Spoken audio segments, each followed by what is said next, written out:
All right, guys. So real quickly about this, I had an interview with Undying Panders, of whom was one of the people that were affected by the battle or the not the battle pass. Initially, they were affected by the fact that their support packages were not released yet. This interview was with the Undying manager Panders, talking about this topic in particular. Now, the funny thing is that I did this interview on the 29th, or the 28th, I think. Yeah, I did the interview on the 28th, and then exactly 12 hours from when I did the interview, the update came out.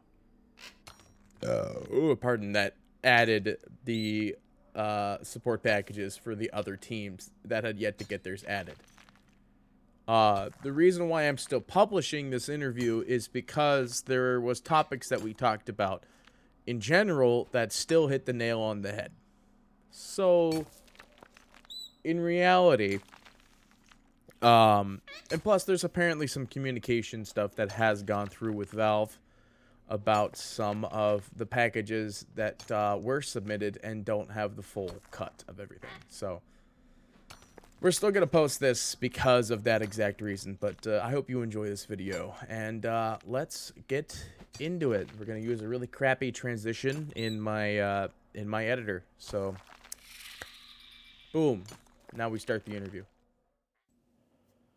Hello, ladies and gentlemen, this is Party PD, and today I have a very special guest with me today. It is Panders from the team Undying. We are here with a special interview, and Panders, I'd just like to say thank you so much for coming to speak with me today, especially on a matter of, in everyone's hopeful opinion, of utmost importance. Yeah, thank you for having me. I appreciate it. So we've only got a couple of questions. I don't want to take up too much of your time, but of course, you could go for as long as you want with these answers and questions and so on. Like I've had a couple of days to think about it. But overall, it's going to be a very quick interview, but at the same time, very important one, I'd say, because it's Mhm. important that we get communication from all of the teams that are suffering from this overall issue, not even just with the support packages not coming, but in general, Valve's inability to support the lower scene of Dota. Yeah. So, first question. It's very straightforward. I'm sure you've been thinking about it for quite some time, as well as how it's been showing in, again, Valve's department of support, more or less. But it's pretty close to the end of the support packages right now. And your package, as well as other lower div team organization packages, have yet to be added to the game. How exactly is this affecting you as an org and or a team? Because I can't imagine it's helping the org stay up and coming on the economical side of things. Um, yeah, so I wouldn't even really go so far as to say that we are an org. I think that so in North America, Evil Geniuses is obviously an org. Mm. And then Quincy Crew you can sort of argue is their own org just because they've been around for so long and they've got ABBQ who's kind of very comfortable in the scene and able to kind of create some sort of support for the players. Um, Undying is I would not consider an org. It's the 5 players and me.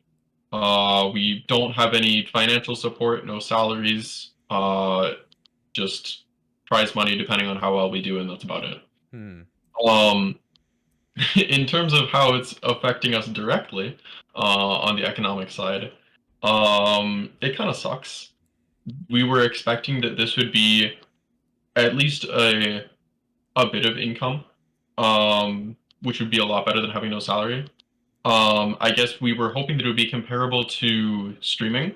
So when you're competing, especially at top level, there's something that you lose by streaming, right? When you're choosing to stream all of your pubs, then it's more information that you're giving out to other teams. Potentially, you're a little bit less focused on improvement. Um, and so there's a kind of incentive to not stream. But when you're competing in a long-term tournament like this, the only income that you would potentially have as a player is either from streaming or from the tournament prize pool, which eventually happens.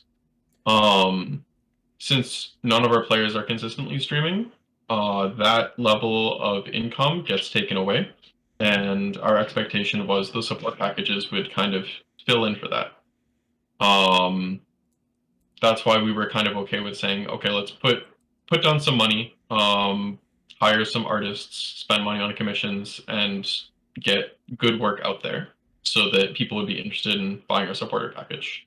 Hmm. So something that we expected to kind of cover at least a little bit of an income has instead been solely costly, which is unfortunate to say the least.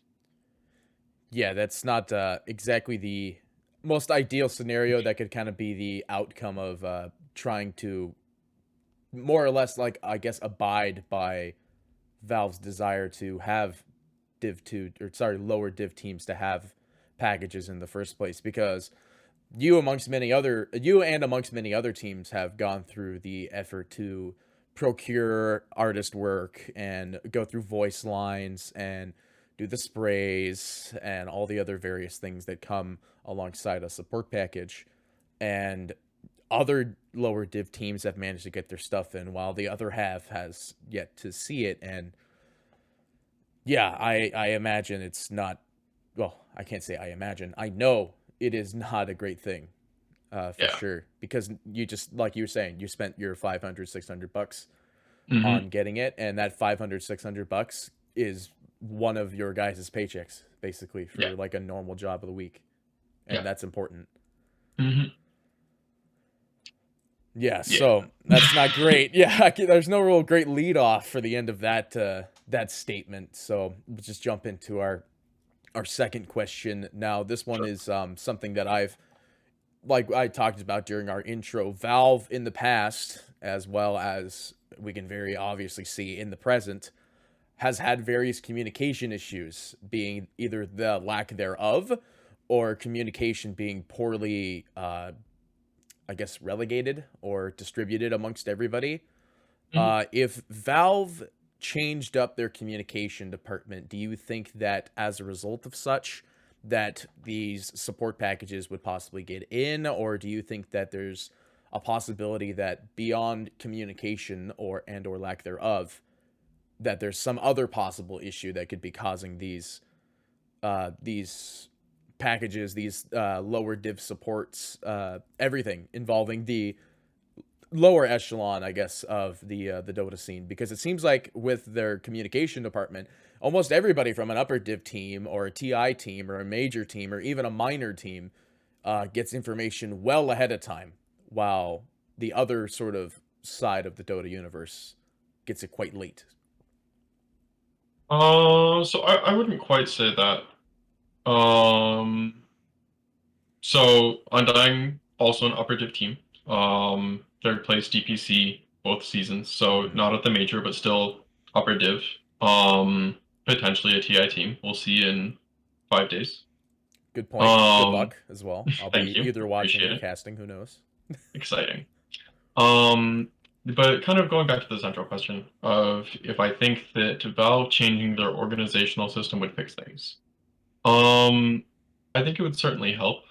I When I saw the original announcement of the DPC system, I was hoping that this would also lead to kind of more direct communication and support. Valve has relied a lot on outside organizations to help their esports, Dota esports just function. Valve has supported TI, and in the past that's kind of been it. And then it's up to PGL or whoever else to host majors. So I was expecting kind of a more of a step in with the DPC system. Um, and I think they've done a good job in a lot of aspects, but I think that communication hasn't quite made that same change that I was hoping to see. Mm-hmm. So kind of walking you through what's going on in the background. Um, in I think February, um, I was told by the DPC admins, hey, we are gonna set up, or Valve is gonna release this support package update. Here's more or less what we want for the content. They had a couple other things that they were asking for, including like 3D TP models and some other stuff. But that got cut later. Um, Try to get that to us as soon as possible. Um, for Undying specifically, that was a little bit difficult. We were trying to find an organization to sponsor us, and we used the support packages as one of the incentives for sponsors to kind of sign Team Undying. Right? The idea would be if you want your organization's name to be more popularized, then having the support package under the organization's name rather than just Team Undying, which is just a random name we came up with, um, would be beneficial. And it doesn't cost us anything to change the name, and it would benefit the org greatly. So we had difficulty there because we wanted to submit the package once we knew whether or not we were assigned to an organization. And this happened with two different organizations. So it was kind of an ongoing thing. But since there was never any deadline or even a, hey, we're going to give you about 3 weeks or anything like that, it was just please get it to us sooner rather than later. It kind of stopped being the highest priority thing come March, April. And then I don't remember exactly when it got put into client, um, but we were kind of given no real notice. It was just, hey, all of a sudden the support package thing is here. There are like 10 teams and submit your packages now.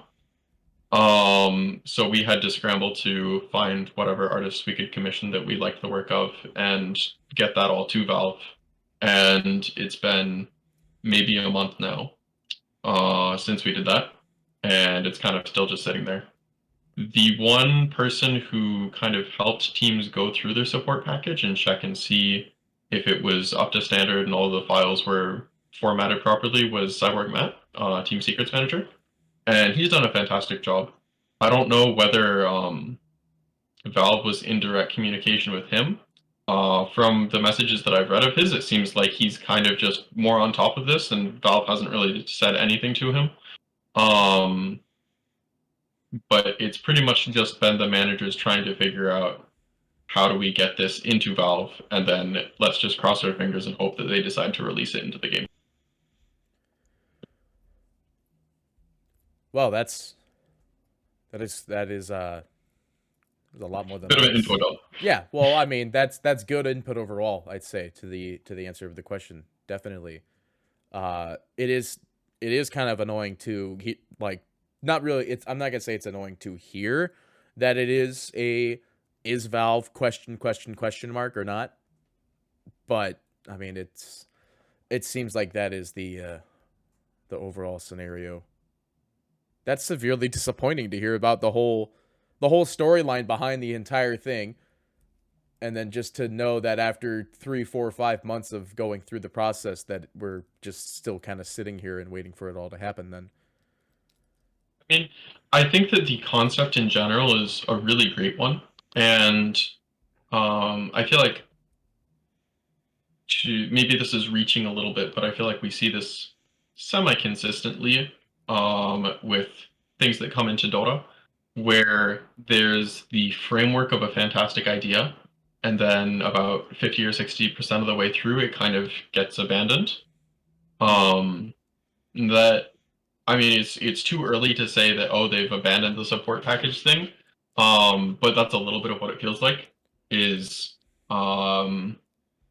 it's a fantastic idea and a great way to support lower level teams, but now it feels like Valve isn't quite following through right? and hasn't been for the past while. Right, because technically, actually, in the past, I believe when before we were on the Reborn client, we had there was another way to support the teams back then, which was the emblems, I think, Yeah. which had Hmm. like the spectator badge on it and everything. You'd stack your spectator counts on that, Yeah, and and there were emblems and then there were player specific sets. And both yeah, of those were really cool. I remember, I mean, I was like 13 at the time, but I remember thinking that that was like the coolest thing. And I wanted to make sure that I bought the set for my favorite players and all of that. right, or like the courier that was the Virtus Pro Bear that Yeah, would yeah, like yeah, upgrade exactly. every 100 games. Yeah. Yeah, like I feel like if that also a system like that would even be released nowadays, that would be doubly as effective still. But I do get what you're throwing, that it does seem like after it's been about a month and a half, I'd say, I think since these support packages have been released, it does seem like the idea is starting to more or less trail off in the factor that it seems like there's no more packages being released. There's plenty of packages being produced. There's just not enough produced by the teams, that is, but there's not any being added in because it seems like they're kind of done with the idea, which, adding on to your earlier statement, it is quite a very Valve thing to do, to open a good idea and then close it very shortly. I Not shortly, but I don't want to I don't want to sound like a total suck up to Valve. I don't want to completely bash them either. But I do understand a little bit seeing all of the complications that come with hosting TI, and now that they don't have a set in stone location, I'm sure that if they need to, then they're reallocating resources, or at the very least, the support packages don't seem like a top priority anymore. yeah, well, So I understand why this potentially may have happened. Um, but it's just unfortunate, I guess. yeah, I mean, I don't want to slag Dota and Valve as much as the next guy because obviously, if I want to stay working in this industry, I can't really rail into him too hard. Next thing you know, I'd be doing a loser interview and I'd be saying Valve's the loser. Um, Oh goodness. I don't want to. I don't want to get shot on my first ever land, but whoever. Careful, I'll careful figure it there. out. Yeah. Hmm. But yeah, I guess now with the current circumstances being that, like, it does seem like the support packages have fallen off the importance chart.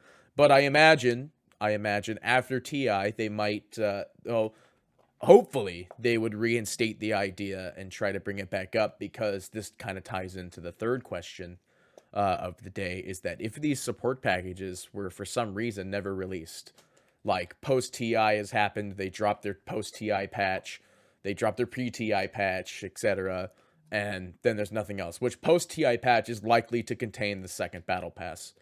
Yep.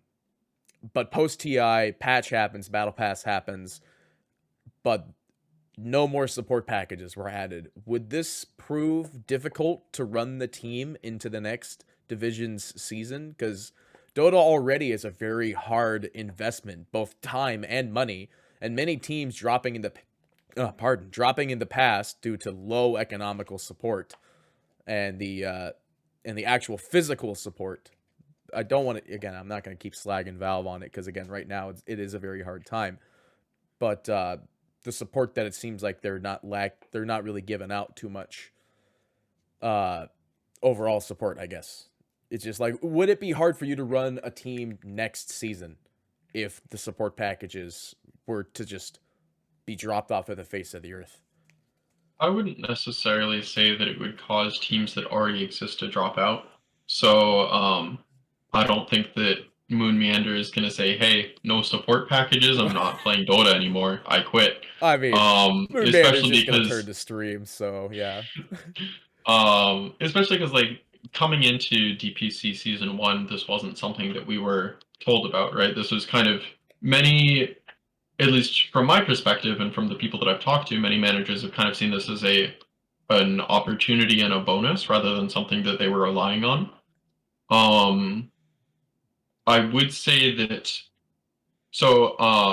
North America has this big problem where within DPC we have 16 teams for each region, and North America there's one signed team and 15 unsigned teams, which is worse than every other region by a pretty large margin. And understandably, it's hard to sign teams in North America because of the price of living and all of that.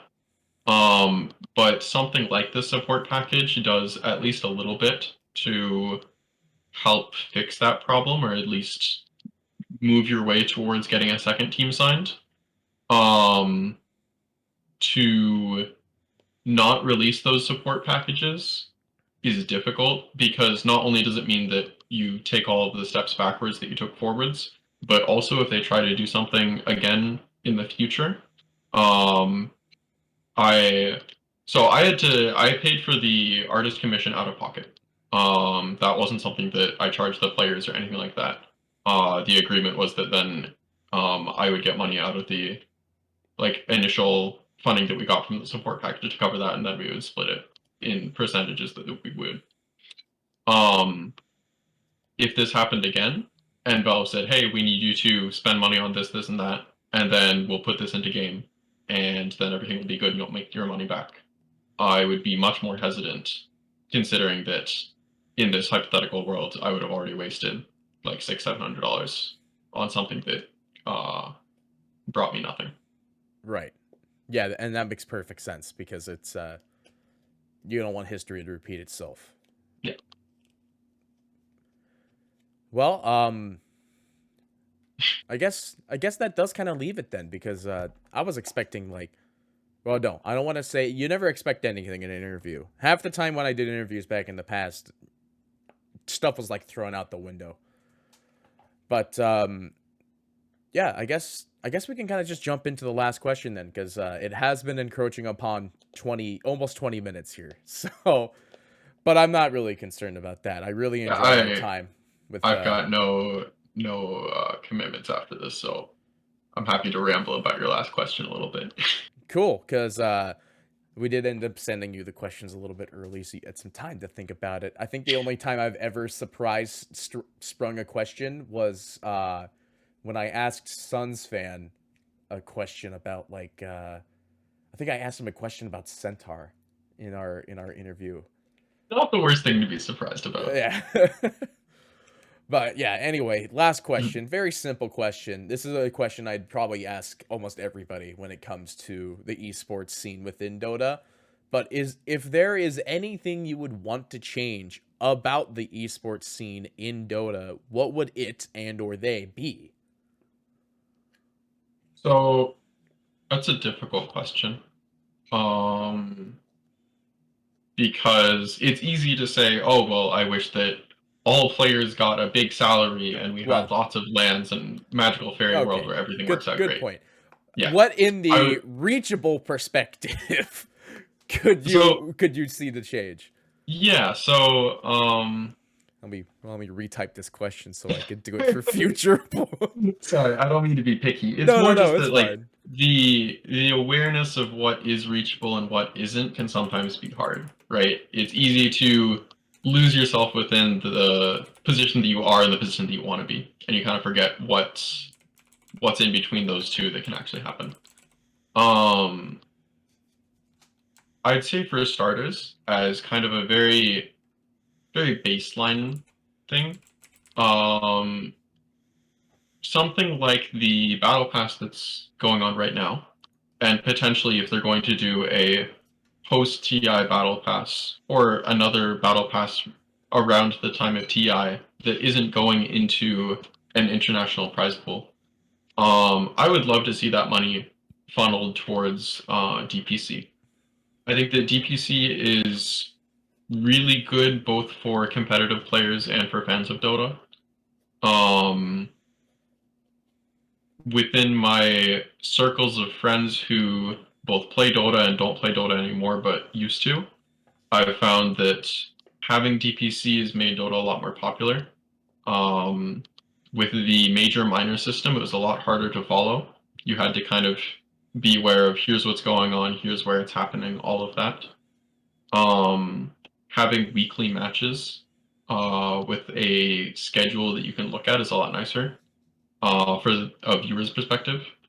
It also means that rather than having 2 weeks of 3 matches a day, followed by 2 months of pause or 1 month of pause or whatever, you have a much higher level of consistency. And it lastly kind of supports each region. Um, so in the past, North American teams have kind of sometimes considered, hey, we should boot camp outside of North America because outside of the top 1, 2, maybe 3 teams, there isn't fantastic competition here, and we want to have good scrims, right? So if I'm Evil Geniuses and I say, hey, my options for scrimming are #1 South America team, #2 South America team, #2 NA team, and then once the major happens, and in the past way that the pro circuit worked, once the major happens, I'm going to go and play against maybe none of those teams with completely different metas that have evolved and potentially teams that are way better. So that's not the case anymore. With the new DPC system, I've found that each individual region has grown a lot because the best teams aren't leaving their own region. I found specifically South America has grown a ton. We saw Thunder Predators get sixth, I think. Um, and I think that there are three teams that are going to TI from South America. I think we will see them perform much better than we would otherwise expect. And I think a lot of that is because of DPC. Means that there's just been more support for the region, both financially and just within the teams in competition. But this DPC system won't function without more money being put into it. So I guess I just worry that if we're having a bunch of battle passes that have money going just straight into, or not going into any tournament system, we could see this kind of crumble.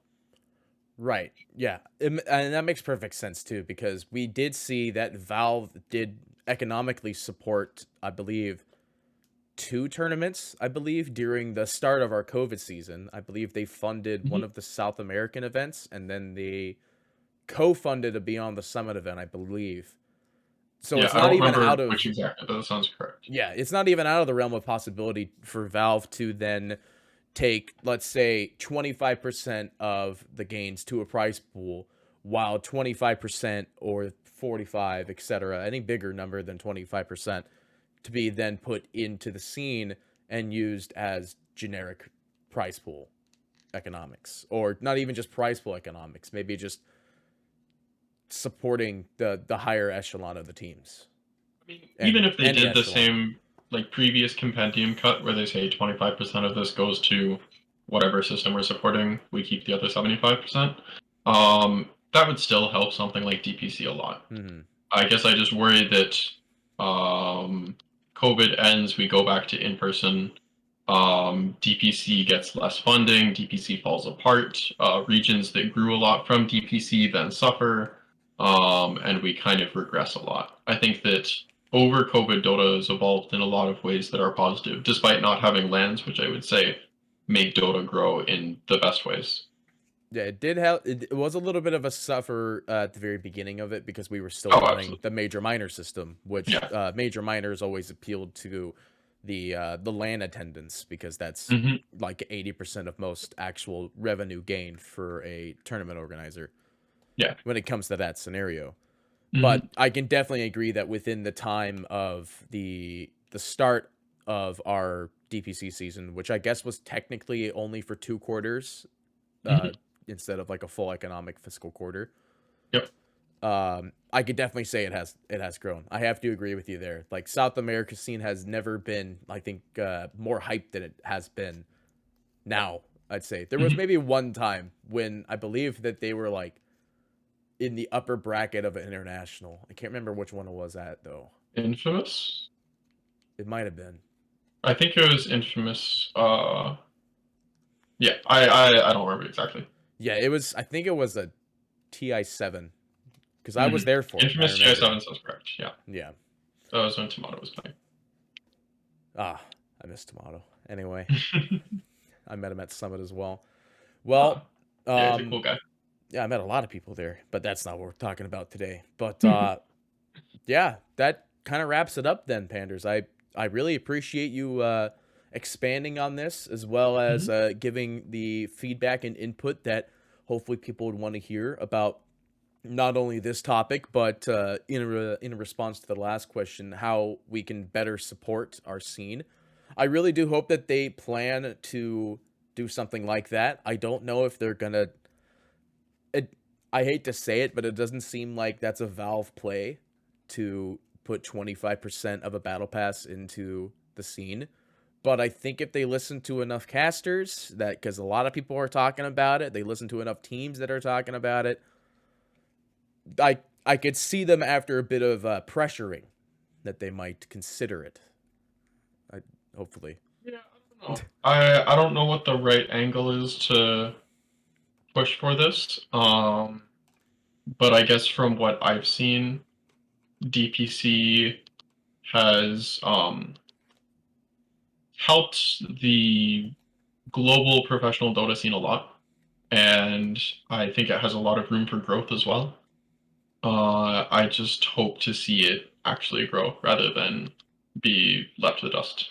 Yeah, or like stagnant or anything like that. Yeah. Mhm. Well, thanks so much, Panders. Yeah. Thank you for having me. This is a nice interview. Yeah, I really appreciate it. Obviously, I'm not super good at interviews yet. I've done a lot of uhs and pauses and stuff like that. Like that one right there. No worries. But I really appreciate the amount of patience you've had with the overall interview, all the answers to the questions, the ways of approach and stuff like that. Hopefully, the support packages for your team will be released very shortly. Otherwise, we might just find a very special way to do it by hand, more or We'll figure less. something out, one way or another. Mm-hmm. But other than that, is there anything you would like to say or shout out? Maybe Twitter handles, or maybe calling somebody out. I mean, I'll do it no matter what happens. But any like Twitter handles, follow your team players, anything like that? Follow Team Undying. I think the Twitter is Team Undying. You can find all the players through there as well. I sure hope it's labeled as Team Undying on Twitter. Just Yeah. there is one team I think that actually has a different spelling on their Twitter. Oh, that sounds difficult. Can't remember. Oh, it technically was Quincy Crew for a little while, but now Oh yeah, because they they had their hired the fan fan account. team after. That was so cute. That made me smile a lot, Yeah, that was actually. good. I liked that. Yeah. Yeah. Neff ruined my last ranked game, so I've got beef with him now. But we move on from that. Oh, that's good. That's good. What can Is you it do? because he Life was goes on. trying to do his cavern crawl? No, it was because he was trying to win. Yeah. Nobody plays Dota to win anymore. What can you do? Unless you're a pro. Or Sometimes. many other reasons. Yeah, well, there Yeah. are some of those Gork games I watch every now and again where he throws on purpose, but let's not talk about that. I don't want to get called out on Reddit after I thought we post were this talking there. about pros. All right, well, we'll leave On it that at wonderful note. On that wonderful note, ladies and gentlemen, thank you all so much for watching this interview. We will be trying to get some more interviews with teams in the future. Maybe some of the teams that are also affected by the support package incident, but maybe just some interviews with teams in general, because the last question seemed to hit pretty hard. So, yeah, thank you all so much for watching. Again, Panders, love the team name. I wish the hero itself was Pixmore, but that's just me. But yeah, thank you all so much for watching. I hope you thoroughly enjoyed. And this is Party PD as well as Panders signing off. We'll see you next time for some more Dota 2 action.